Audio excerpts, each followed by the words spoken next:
நான் எங்க ஐயா மாதிரி கொடுத்த வாக்கம் மீற மாட்டேன். ஐயா அந்த பிள்ளையை கூட்டியாந்து 4 பேத்துக்கு மத்தியில வச்சு அவமானப்படுத்தணும்னா அல்லது அந்த மாயனை ஜெயிச்சு காட்டணுங்கிறதோ என்னுடைய ஆசை இல்ல. 4 ஏழை விவசாயிங்க சந்தோஷமா இருக்கணுங்கிறதுக்காக வேலைய திறந்து விட இதை செஞ்சேன். ஐயா எனக்கு மாயத மாதிரி சூழ்ச்சி தெரியாதுங்க. ஐயா இப்ப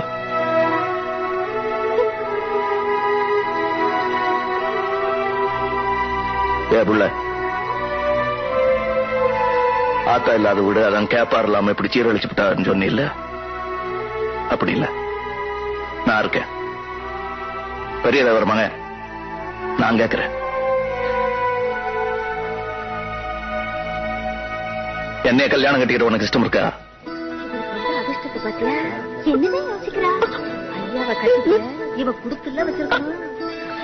நீ சொல்லு.